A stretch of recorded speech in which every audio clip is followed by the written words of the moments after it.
Hello, my odd friends. Welcome to the Commonly Oddcast. I am Panda. I'm Frosty. And welcome to the 2018 retrospective inaugural sort of podcast we're trying to throw together. And, we're wanting to go ahead and get this started and bring y'all a monthly review style. But since it's our inaugural and it's the beginning of the year when this gets posted, we're going to go ahead and just give y'all a nice long summation of our opinions on some things that we're well informed about so that we don't seem like we're too out of touch. So, the one thing that I can honestly say I'm very familiar with is YouTube in general. I mean, it's the second largest site on the internet, second only to its owner, Overlord Google. And, well, it's been a mess of a year. Like, just in general. I mean, I know you use YouTube moderately. I use YouTube to watch stupid videos and game run-throughs. I try and, keep more in touch with what's going on behind the scenes. I don't subscribe to, like, Philly D or any of those, but Pyrocynical, PewDiePie, the other major commentators that are on the scene, that's my bag. So, well, I mean, I guess let's go ahead and start with the best first, which happened at the third day of the year, would be Logan Paul's wonderful, wonderful display of someone's body. Wait a minute, body. Body. Well, it was an entire body. The person couldn't give consent for the use of the video, though, seeing as though they were no longer able to give consent. Did that stop Logan Paul from uploading a video? No. And we had yet another person, over millions of subscribers, millions of impressionable audience members, doing dumb shit on the platform. Well, dumb shit is like far. It's a far-reaching thing. Like, you can say dumb shit and it be a guy jumping off of a bridge into water, or it can be, "Hi, Mom. This is my big toe. Look at it." Okay, fine. I was too polite to him. The dumbest shit. The worst kind of shit. The shittiest shit that ever did shit. Does it smell, or is it like day-old, rotting, like white shit that's crusty and falling apart? Not to be too macabre, but I think the guy had only died like earlier that day, so the smell probably wasn't too horrible. So the kid's in a dead body? Yeah. Actually, 3 or 4 of them. The whole crew did. I'm getting my information from Pyrocynical's videos that he ran as it was all unfolding, and I'll put those links in the description below on whatever platform you're listening to this on. And of course, the outlash comes pretty understandably down on him when he does this. And, he releases an apology video. It's really heartfelt and totally not very scripted. And everyone just feels so sad for him that he just made this mistake in the rush of the moment of just being a creator and losing sight of what real humanity is. At least that's what he wanted people to do. Most people just mocked him for monetizing the apology. I mean, I get the fact that YouTube is a business and you constantly have to push boundaries, but I feel as though no matter what excuse you want to make, no matter how many times he gives some sort of explanation of, I was just on that daily grind. If you've seen a dead body before, you know that still brings you back into reality. Like that brings you into too much reality because that makes you face mortality. Like Logan Paul probably thought for the first time in his life, holy shit, I might die. No, I don't agree with you. I don't think he thought he was going to die. Well, not then and there. No, but I'm more of the opinion of he was like, clicks, views, people, notice me. Because, I mean, so I don't know whose thumbnail this was, but the thumbnail that I seen was he's got this stupid as fuck hat on, And it's like a Monsters Inc. hat or something. First of all, that hat was actually pretty nice. It was a Toy Story hat from the aliens in the Gotcha machine. Whatever. Okay, he ruined the aliens then. Yeah, he did. Like, it was like, Master, look at me, praise me. Well, no, I don't think the hat had many lines in the vlog, to be honest with you. No, it looked scared. It looked terrified. Well, I mean, the whole... The entire way that he presented it, like, you go and look at all the videos that have covered it because all the evidence on Logan's channel is gone. But he sits there, and at the intro of the video where he showed the dead body, he openly states in the intro, before the vlog even started, that this is something that hasn't been done on YouTube. And he's hyping it. He's saying that he's a boundary breaker. He's doing something that's pioneering what YouTube could possibly be. He's breaking down the walls of limitations. No, you're just an asshole. I mean, yes, he goes against the country's morals, so to speak, and he blatantly disrespects the person. But there's plenty of horror channels out there, man, that, like, show stuff and they make sure that they put this disclaimer out there. This is harsh material, and you may see some violent stuff. There's been blood on YouTube. There's been other deaths shown. Okay, yeah, and I'll go ahead and agree and give you the ground that this is not the worst thing that's ever been uploaded to YouTube ever. 2 Girls, 1 Cup. That was never uploaded to YouTube. But we're not going there. That's a dated reference for people who don't want to remember that. My point being is that it's not about the fact that this is horrible and it's the worst thing that's ever been done in mankind. It's more of the fact that when you come down to brass tacks, a guy who has a following of at minimum 5 million at the time, I don't remember the exact number, but 5 million impressionable audience members, sure, we'll give you a fraction, or probably adults, but it's openly acknowledged by everyone who knows Logan Paul's content. His audience is children. And regardless of whether or not there was blood spurting in every direction, it's still a dead body. And that's a weird question for any parent to have to be surprised by. Of, what's going on in this video?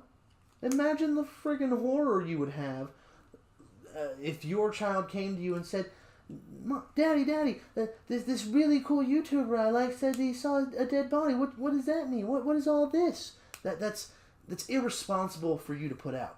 You know, it's you have to accept responsibility for the fact that you're running a media empire. All right, the guy was openly flaunting his mansion at the end of 2017. 2018 was supposed to be the beginning of another prosperous year for the Paul Empire, and he fucked it up in 3 days. But, like, that's not even the worst part about it. It's like, YouTube took away his monetization and, like, slapped him on the wrist, and you should have known better. And so he released his apology to mass panning because everybody was just upset at the fact of, why are you going to monetize your fuck up? Just own your fuck up and move on. It's not like all your millions of followers aren't going to come back. Dinero, cheese, slices. There are places to make money. There are times to push merch. Logan Paul should know better than to say all times are times to make money.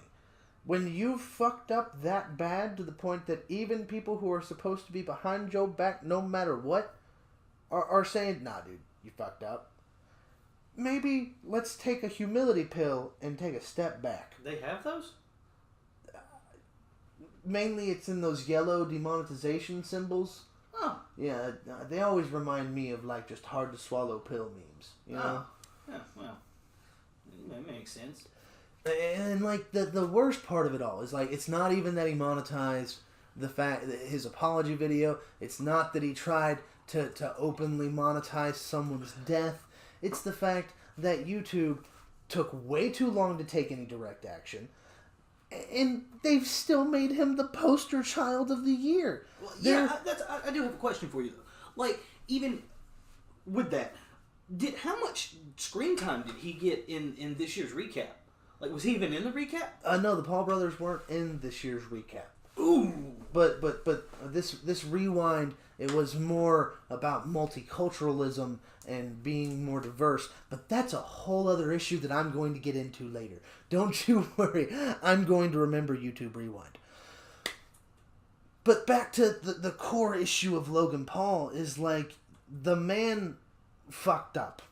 Yes, we've had PewDiePie, make anti-Semitic jokes as he was testing the boundaries of his comedy and losing his own mind to the daily grind of vlogs. This whole thing is a testament to not vlog. Ever, children. Just stop it. Put the phone down. My point being is, like, the guy does this horrible thing, gets backlash.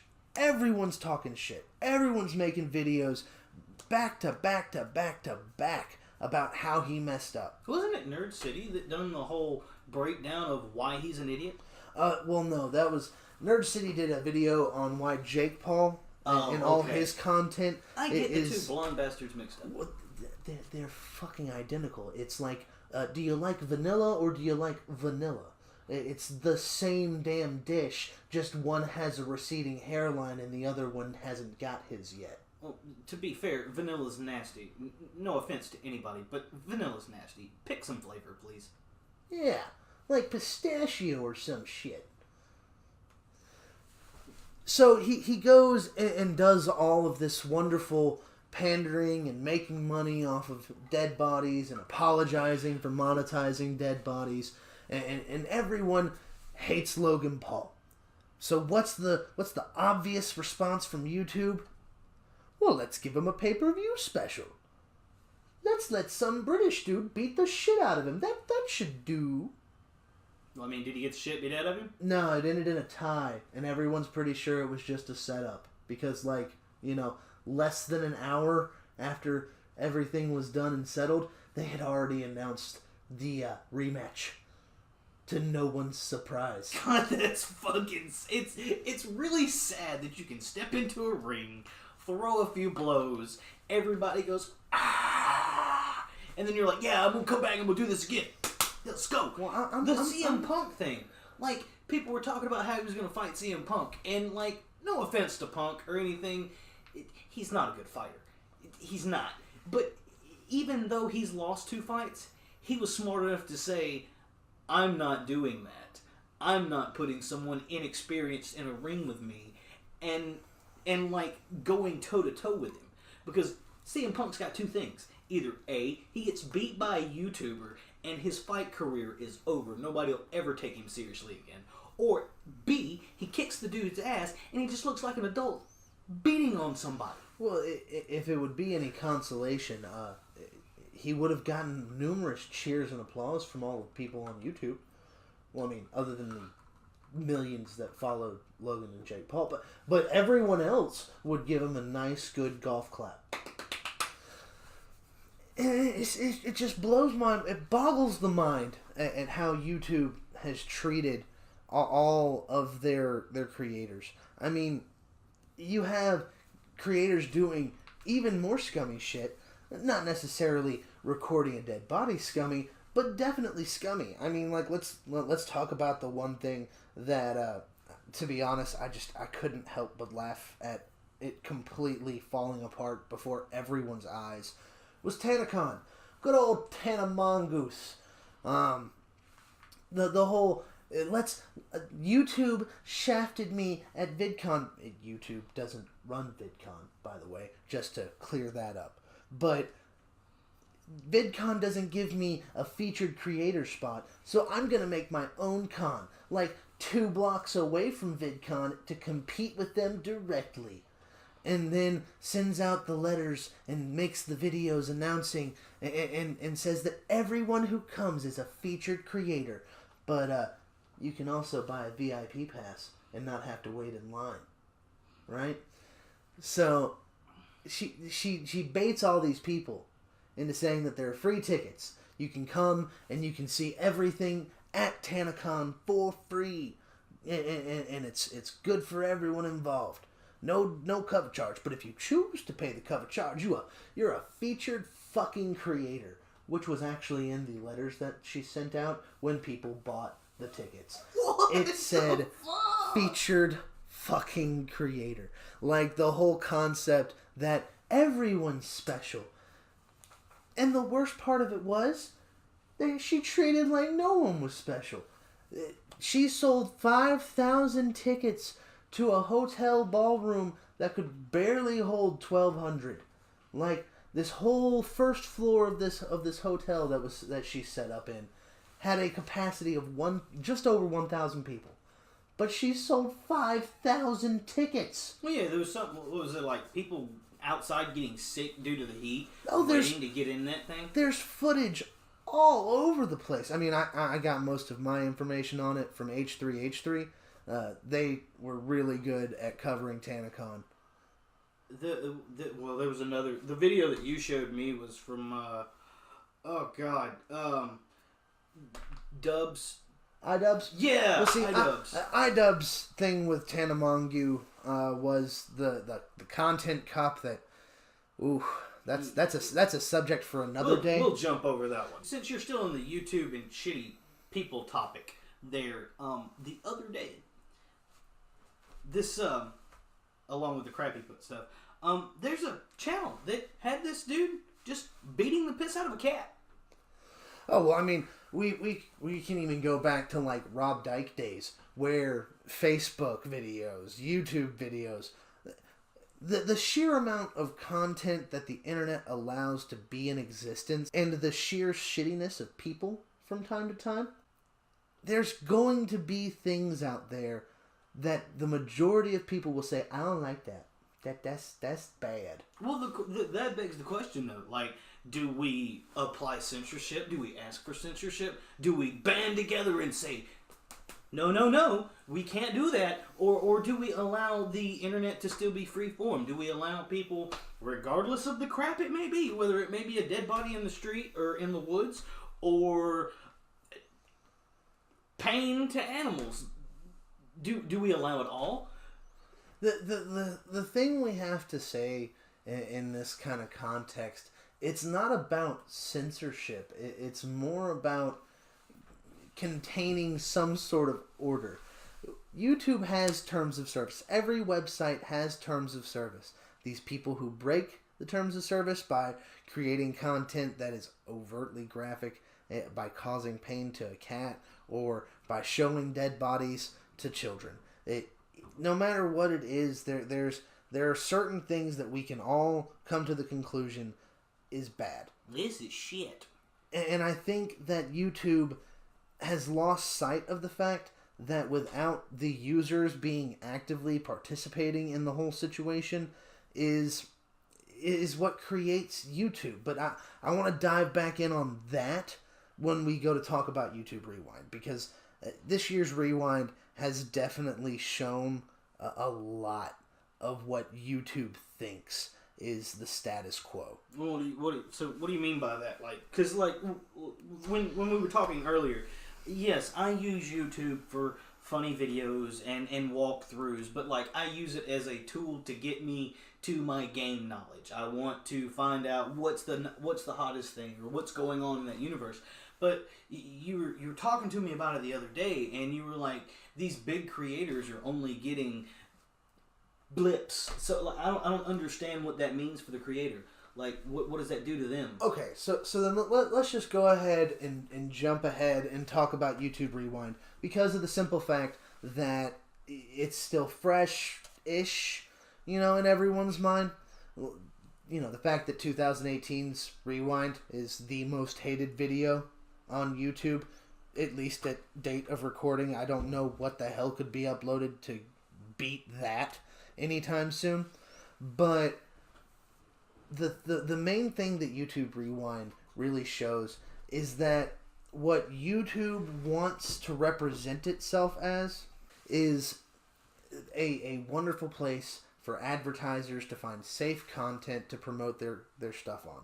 Whereas, the common user of YouTube, the people who are actively involved in the commentary scene, or even small creators like myself and Frosty here that want to become part of this, we want to see the individual achievements and great things that YouTube can bring, but that they don't choose to celebrate. Marquez Brownlee did a video commenting on his experience with Rewind this year and how he recorded for hours and hours to only have the scene that should have lasted between 5-6 seconds be cut down to a single fragment of, is this what you wanted?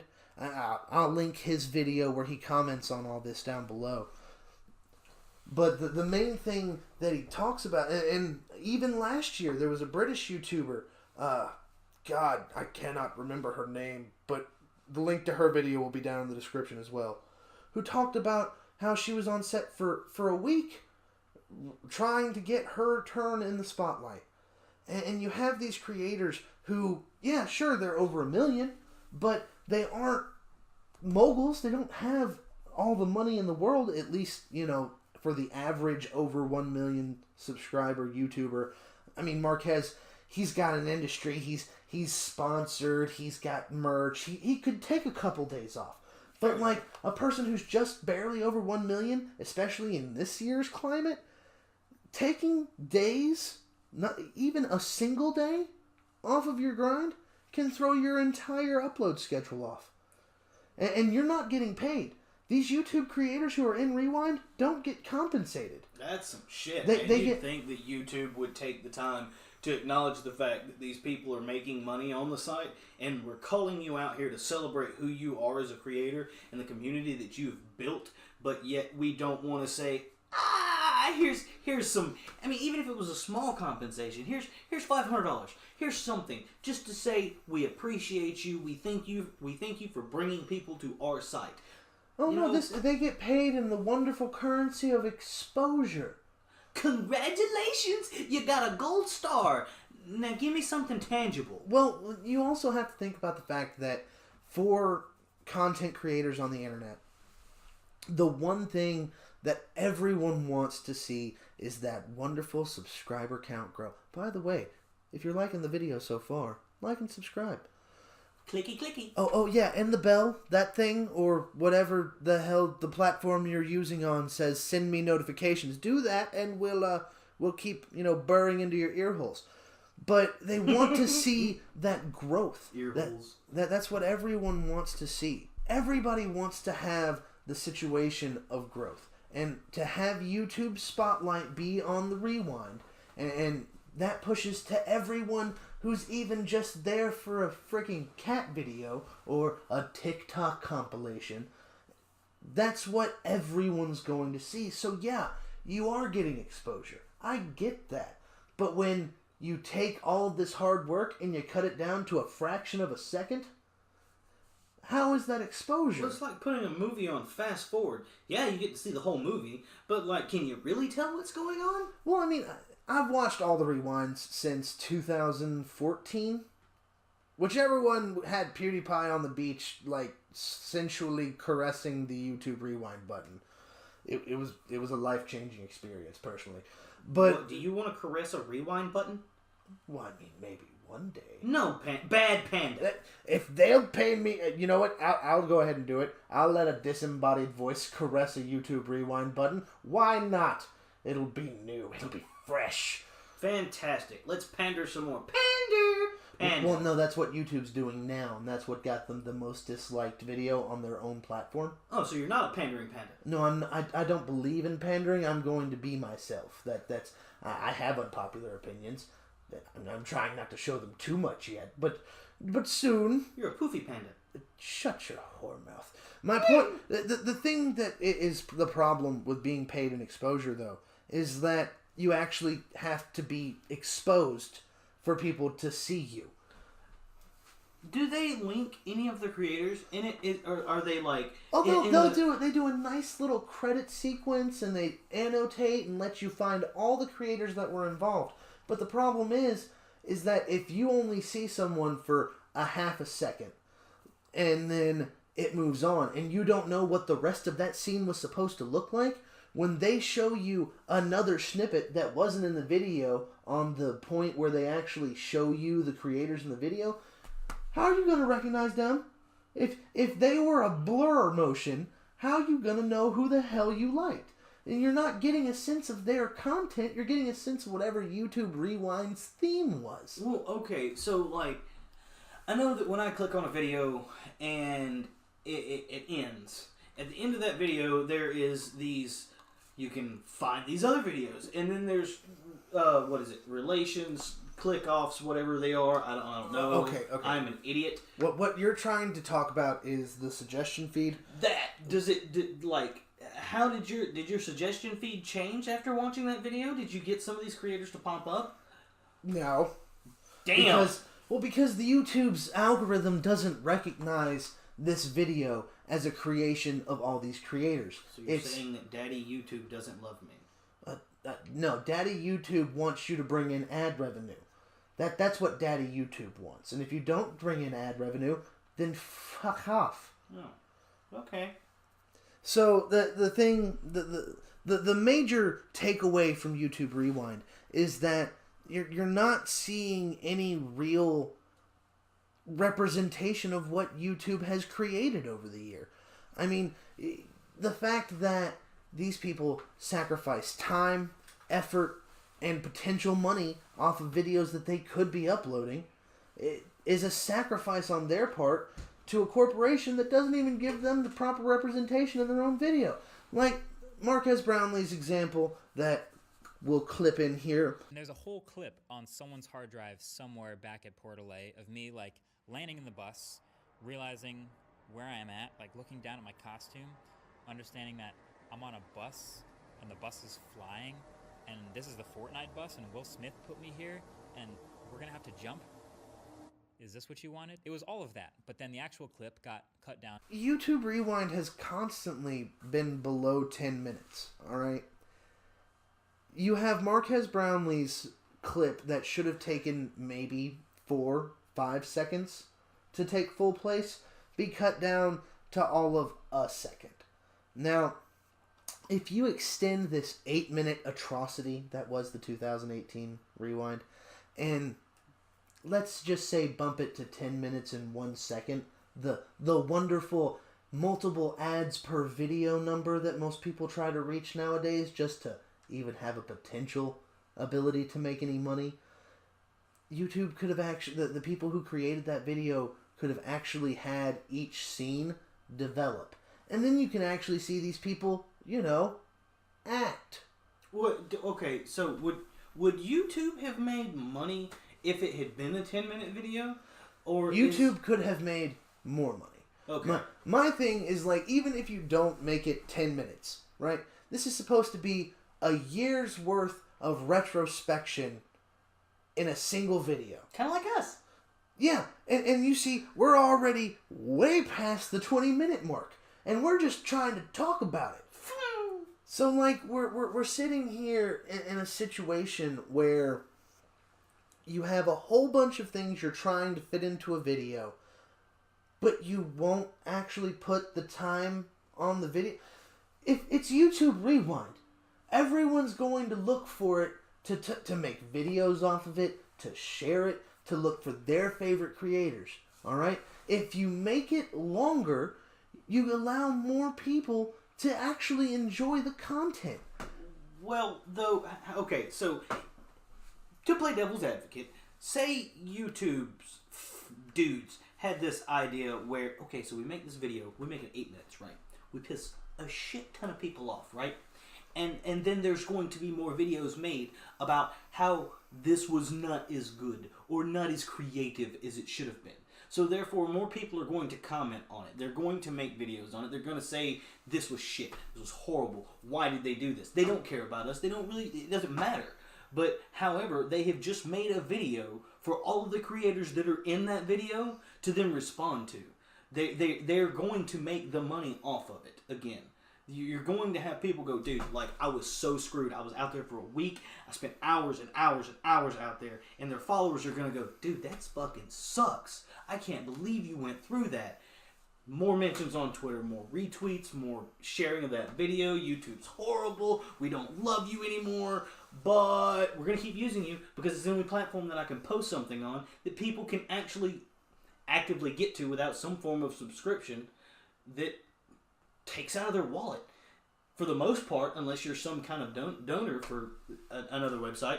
So, like, maybe I'm trying to throw a bone.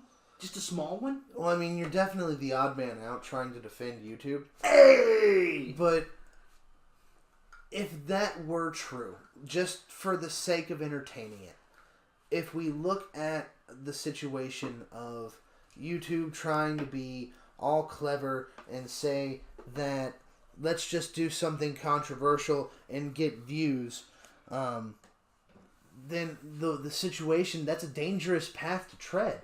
Because if you constantly piss people off, at some point, they will get tired of it.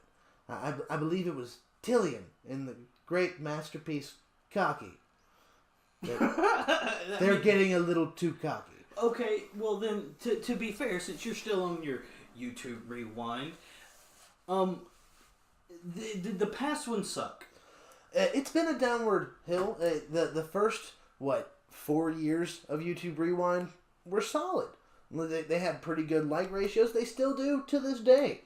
But, as per time of recording. But the main thing that you see is when 2015, the first YouTube Rewind since PewDiePie's ascension that he wasn't in, it just kind of started becoming a montage parody of a YouTube Rewind.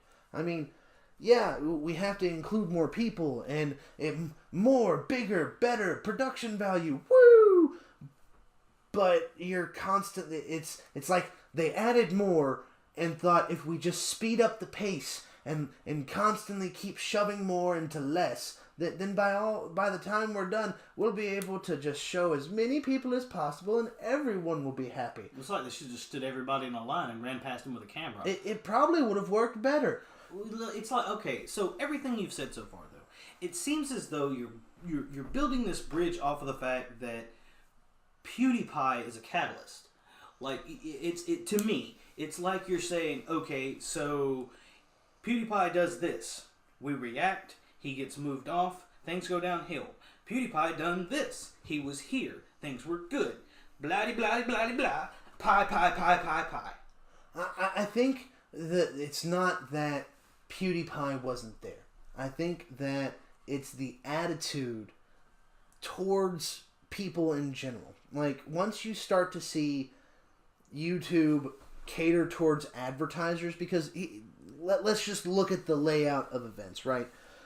You have the Wall Street Journal run their entire hit piece, and the first adpocalypse hits. Yes.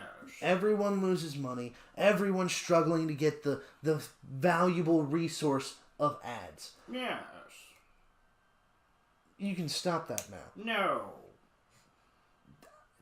Pardon me, technical difficulty cut away while I strangle him.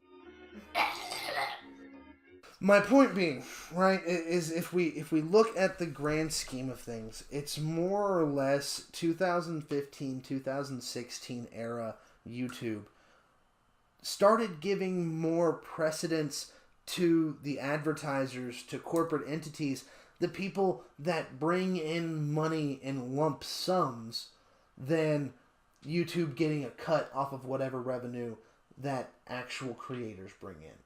Yeah, Logan Paul can upload videos every day, and they can do he can upload every freaking day for 3 years, but YouTube's only getting 30% of that money. CNN comes in and says, "Hey, we'll give you money to make sure our shit shows up." You know how Google runs ads in the searches. It's all about getting to the top of search bars, and hell, that's just gravy on top of it, because YouTube still gets to take 30% of whatever ad revenue that those corporate entities get to pull in. I mean, who doesn't like gravy? Gravy's delicious. Put who that shit on everything. Who doesn't want the more money? I like to bathe in it. You just get paper cuts that way, and then like you turn green slightly, just a little bit. Yeah, but like paper cuts from money or paper cuts from paper.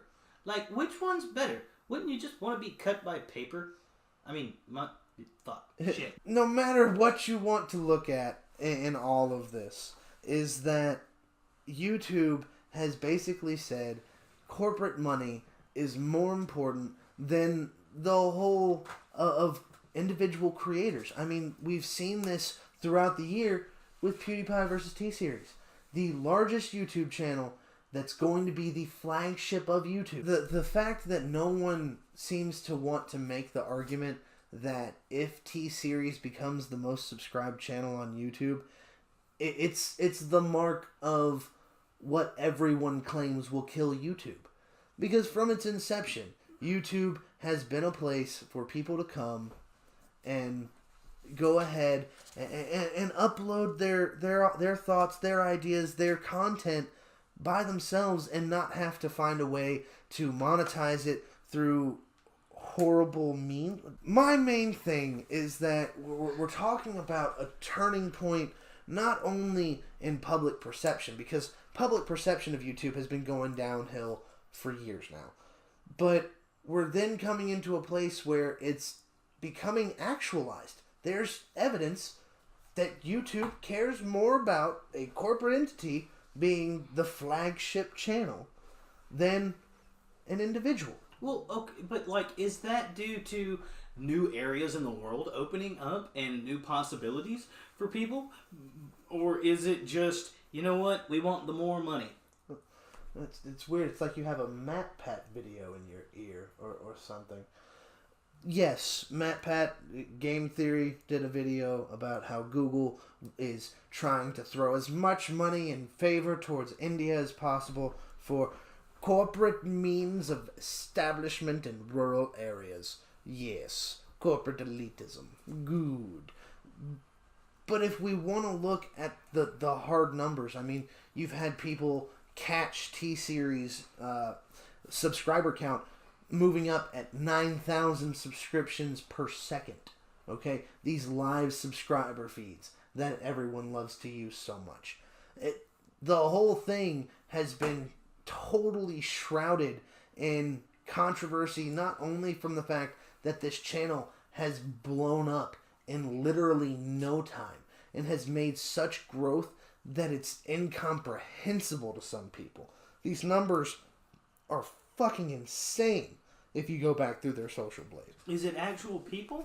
Like, I mean, I'm seriously illiterate on this one. Like, is it actual people, or are we able to know if there are bots involved in any of this growth on T-Series' part? Because, like, I seen a subscribe to PewDiePie sign on the WWE recently, the past pay-per-view. I don't remember what it was. Tables, ladders, and chairs thing. I don't think most people would want to openly admit they still watch wrestling as a grown man. But okay, if that's the weird flex you want to go for, okay. Call me a... Did you just assume my gender as a snow cone?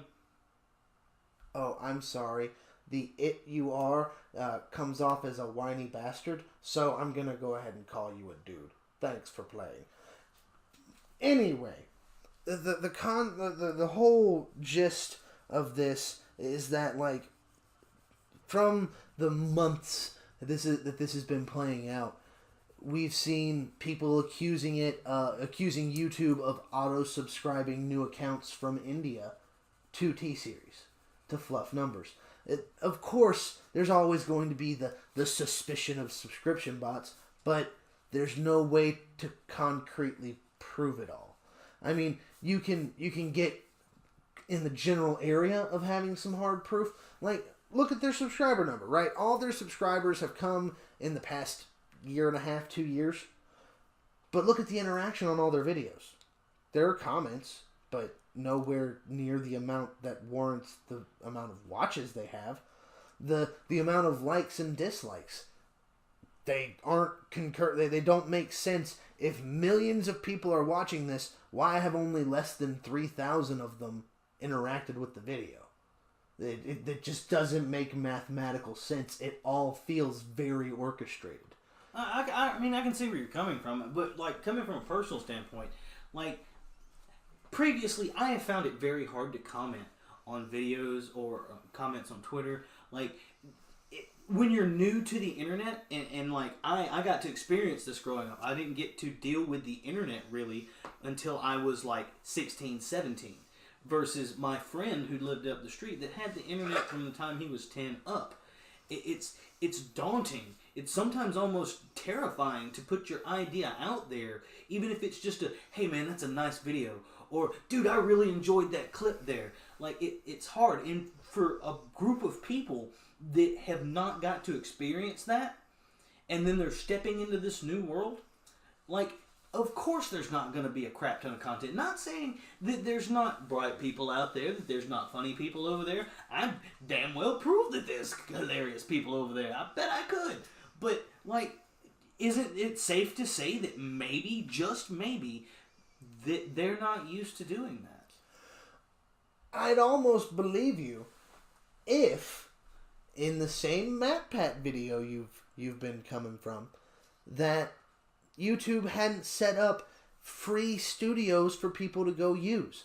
YouTube is half-heartedly setting up a way for individual Indian YouTubers to create channels. But YouTube should focus, if they really want the earnest YouTube that I remember, that I've loved, and that I've used for years since 2008, when it was one of the ugliest formats I've ever seen of a website. It's always been about individual people coming on, throwing their opinion at a camera until it makes some sort of coherent sense, finding an editor or fucking knuckling down and doing the editing themselves, and fucking putting it out there and letting people who agree with you gravitate to your content. Instead of an artificially created corporate entity wreaking system that only benefits people who can upload 6 times a day, fully produced in 4K, and with sets and like a whole freaking shebang. That's astronomically insane. To the point that we're seeing creators like The Odd Ones Out and Jaden Animations and even Domix, that animation takes time. They can't get any sort of traction until recently, when they get featured in YouTube Rewind. Like, it's a lot of people cried out that animation channels weren't getting any sort of actual, notoriety because of the fact that they don't get sponsored by the algorithm.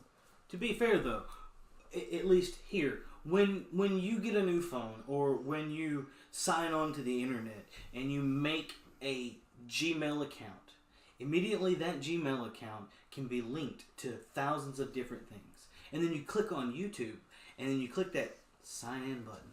That sign in button can be linked directly to your email, which immediately creates a channel, which immediately starts to build a subscription feed in some way or another.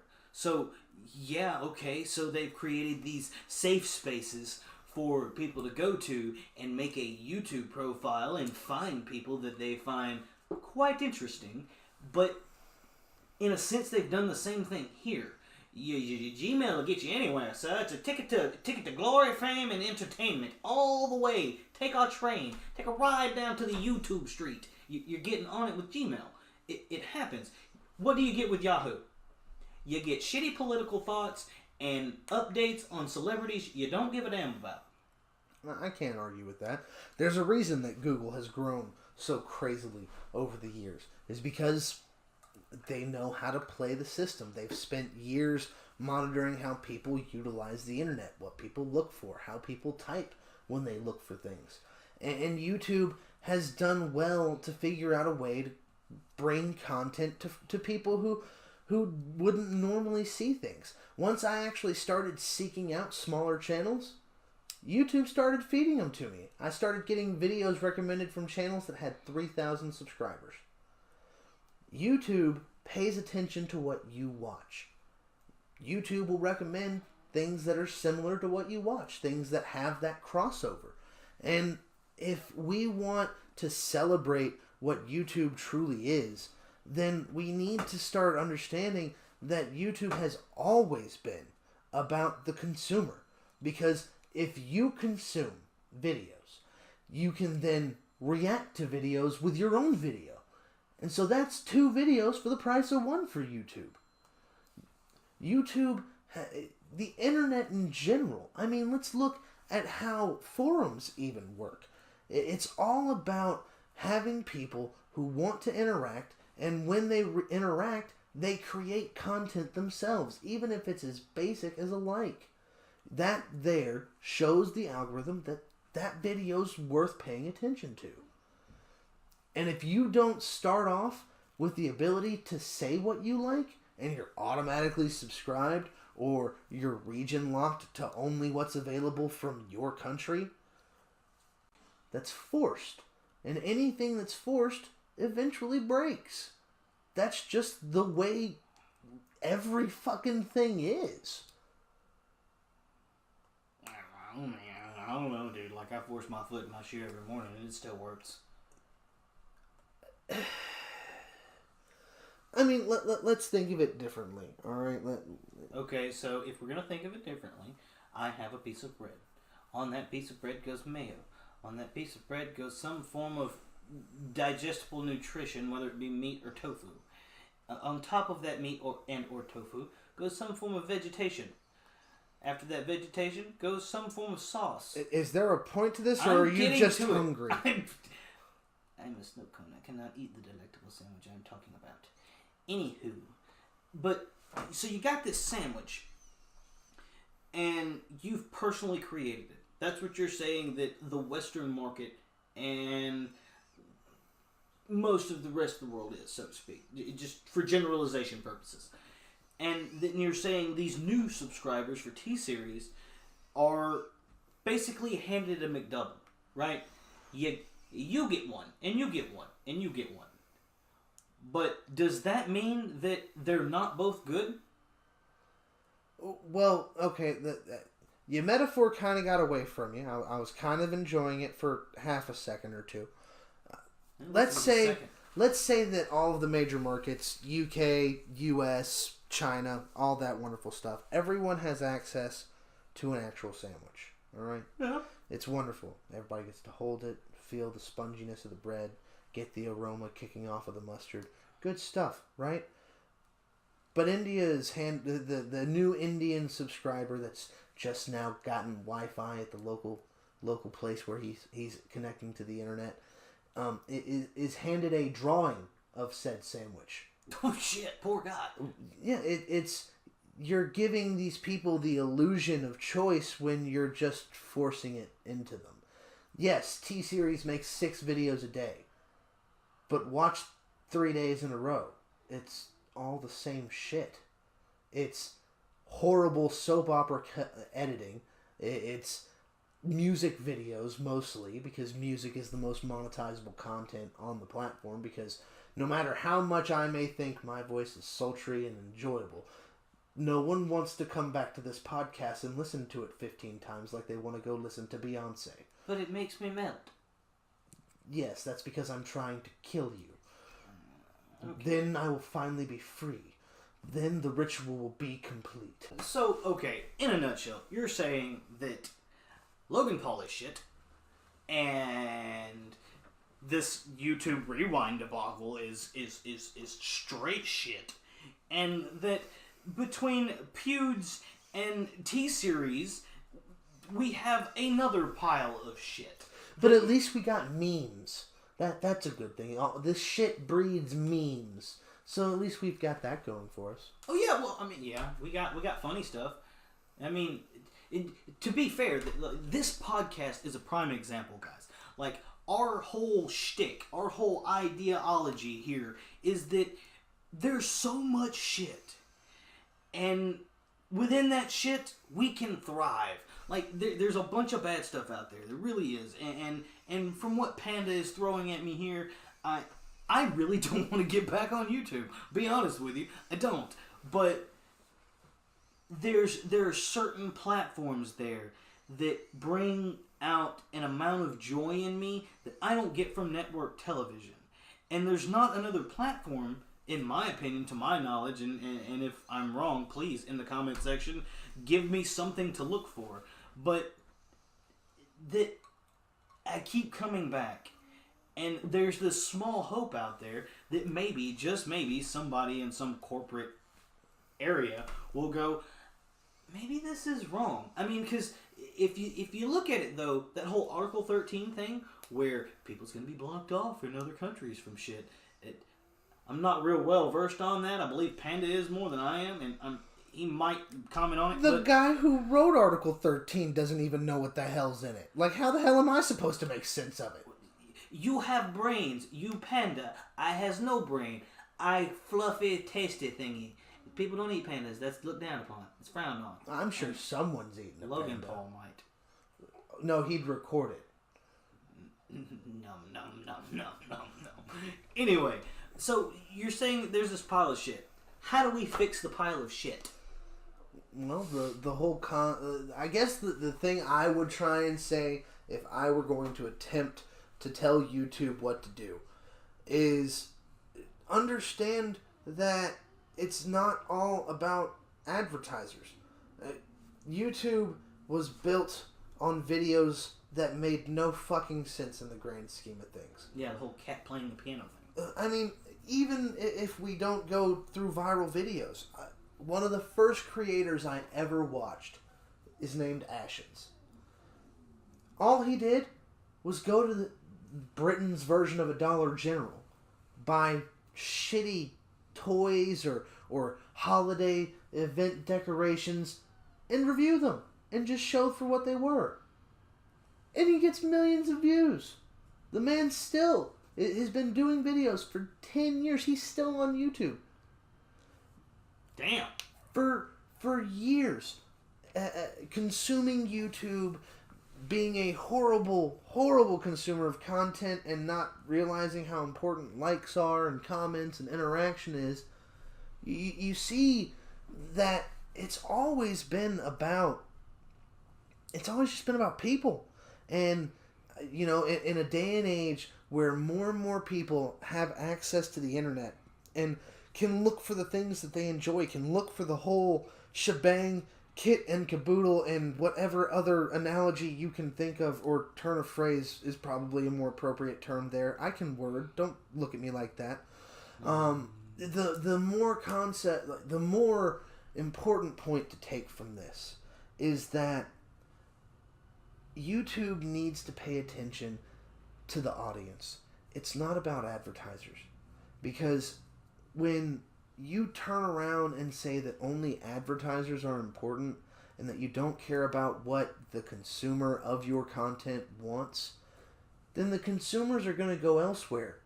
Sure, we may not have another monolithic competitor to YouTube, but there are options out there. There's BitChute, there's Vimeo. There are platforms that people use. No, they're nowhere near as big as YouTube, and it would take YouTube doing something catastrophic to actually push that many people away. YouTube Rewind 2018 feels like a step in that direction. Well, but okay, to be fair, man, I could relate that same thing to the whole Steam Store and Epic Store thing that's going on currently.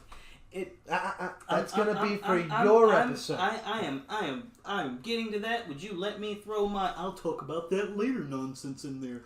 I was glossing over that. That would mean I trust you. Well, I'm trying to emulate you. Would you give me a minute? I have to form my ice to fit a panda. Give me a second. It's really hard for people to emulate perfection. Yeah, perfection looks like a floofy pink ball of mush thing. I'm bad at insulting him. Anyway, but the money unfortunately makes the world go round. And yes, the consumer may always be right, but without backers, without people to say, you know what, I like what you're doing here. Here's some cash, but I gotta put my 2 cents in. You're never going to get anything for free. You're never going to have somebody go, all right, so here's your store. You do with it what you want to do with it. And you grow it the way you want to grow it. And we'll make change. We'll make change everywhere. And everybody will get to see what you're doing. And we'll all thrive. And I'll never say a word to you about it. No matter what you put in that store. Whether it be large, gigantic sword dildos or whether it be the Bible. Whichever one it may be. That's a fucking comparison. What the hell? Well, I'm going to two drastic ends here. If you're never going to get somebody to be that malleable, especially corporations, it's not going to happen. So we either have to go, all right, let's write some sort of petition, let's keep our voices out there, eventually somebody's going to listen, or we have to go, all right, hoods up and heads down. You're stuck. You're in between a literal rock and a hard place with this situation because either a CEO wasn't big enough to say, look, guys, you're screwing this shit up. I'd like to interject. Basically, under the same concept of you could have all the backers in the world, but if no one wants to go there and watch your content for those backers' ads to run, then there's no money to be made. You can't sit there and only prioritize one group. You want to go ahead and have YouTube Rewind. Please, everyone, so that every version of YouTube is represented in international diversity. And it's beautiful, except no one gets the exposure needed to actually draw in a new crowd. People who love their creators and want to go see their creators be featured in a YouTube-wide celebration of content get to see them for all of a second. Not to mention the fact that the BTS fandom is mad that they used a BTS song, but no BTS was in the YouTube Rewind. I'm assuming that's some sort of band. K-pop, it's everywhere. Like the herpes. It's fucking bad, man. I mean, you can't sit here and say that K-pop wasn't a huge part of 2018. Everyone was talking about fucking K-pop. To be fair, I don't know jack shit about K-pop. The last time I listened to another country's music was when I was studying German. And I listened to a guy named Fox for all of 30 seconds. And that was it. Look, I'm not going to sit here and try and dig myself the hole of trying to explain a fandom that I'm not a part of. Fair point. That all I know is boy band aesthetics, more emphasis on choreography than, lyrics because it's in Korean. And, well, most Americans don't speak Korean. Most of them barely speak American. Wait, you said it was called K-pop, right? Yes, for Korean pop. What does it taste like? Is it like an ice cream cone, or is it a pop, or is it like a sandwich? What are we talking about here? I know as an item of food, you may think of everything as being food as well, but not everything can be broken down into some sort of edible analogy. It doesn't taste like schnozberries? No, it doesn't taste... It's music. The panda is angered. Yes. I mean, look, there's no easy way to fix the problem with YouTube. Because YouTube's problems are as varied as the people who upload to it. Fair point. The thing that YouTube should do is listen. And be the transparent company that people have been begging for, so that there's actual communication between people who are in need of YouTube's guidance and YouTube's protection from people who want to claim music that wasn't even used in videos. I'm looking at you, UMG. Joke's on you. We don't play music here, except for royalty-free music, so ha! La la la la la la. We have a backing track. What are you doing? I'm adding substance.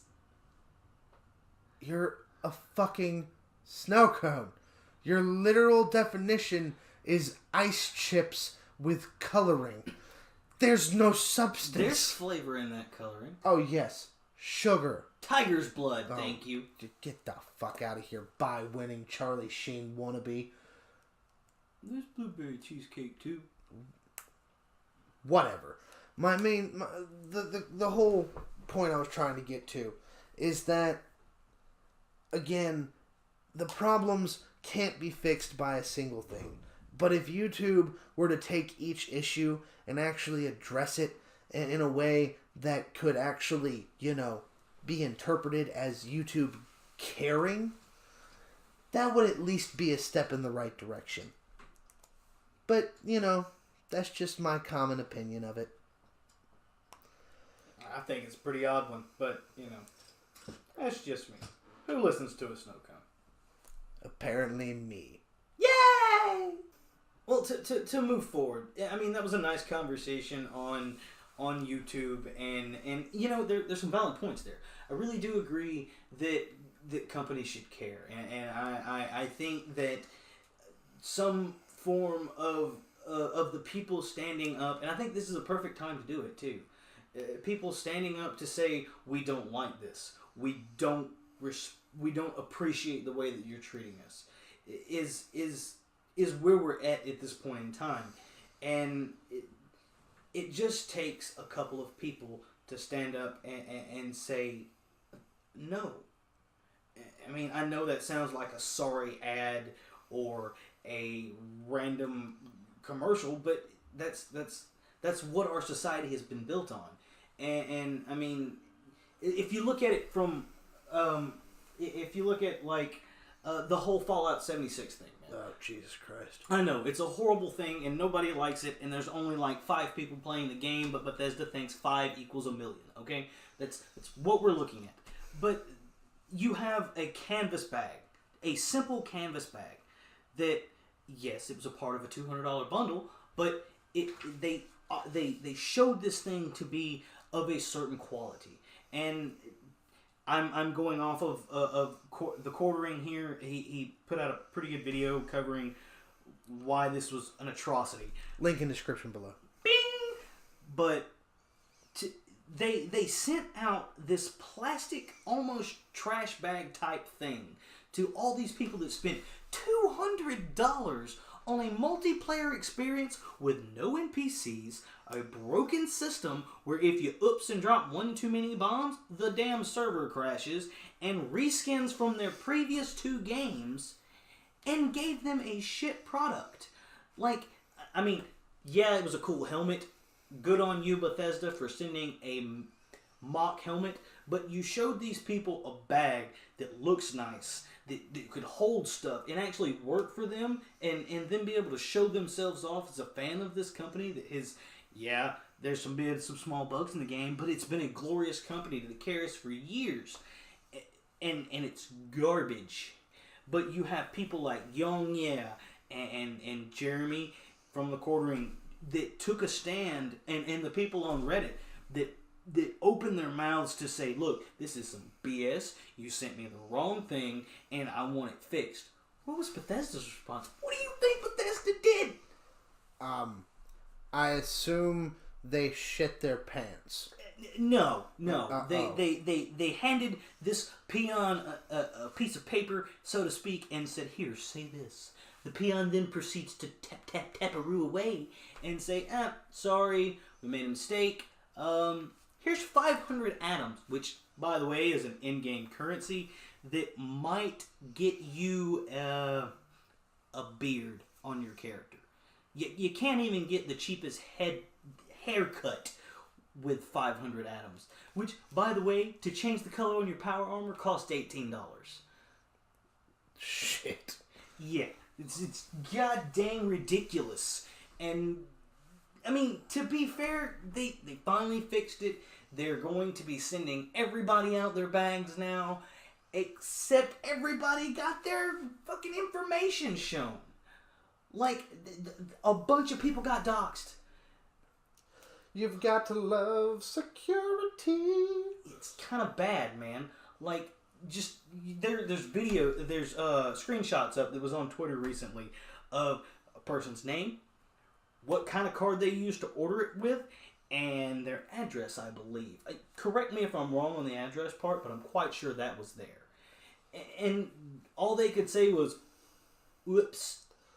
No, don't worry. I'm sure there'll be a lawsuit somewhere down the way that'll take too many years for anyone to still care about when the solution and resolution to the whole situation comes through. Eventually, yeah, but like that's freaking ridiculous. I have no disagreement with the fact that it's a trash situation. It is. But the thing is, right? We see that people utilized return policies. They utilized their voices to interact with the company and show their distaste.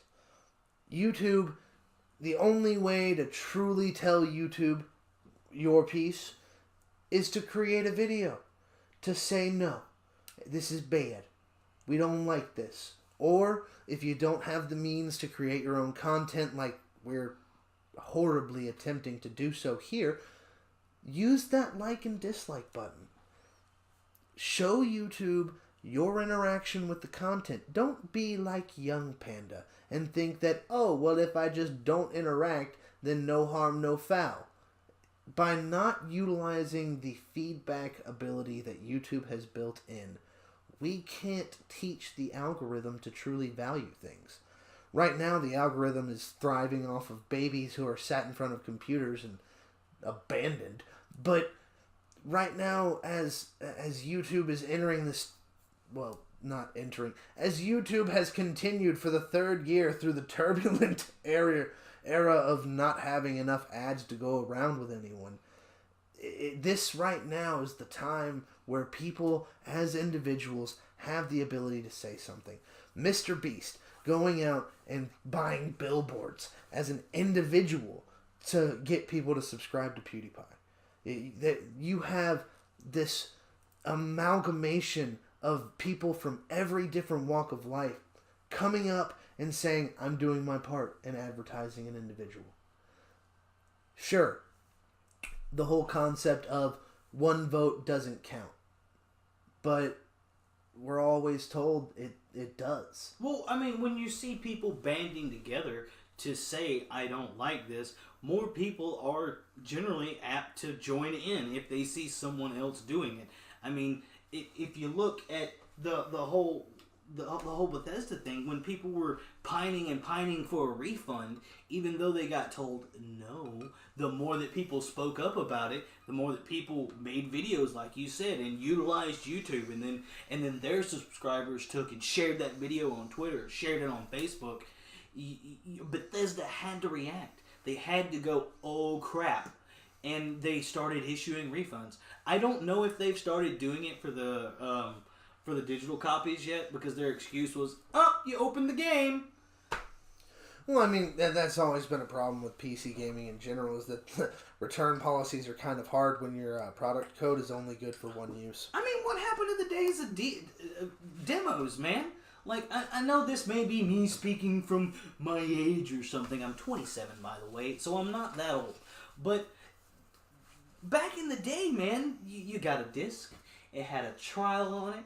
You got to see if you wanted to buy it. And that's, for at least for the game industry, that's a problem. At least with YouTube, I can watch 30 seconds of it and it not matter. It doesn't do anything for the creator as far as I'm concerned, as far as I know.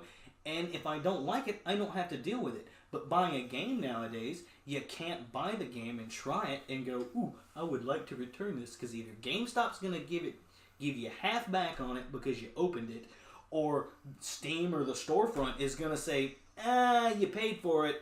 And you played more than 2 hours, so there's nothing we can do.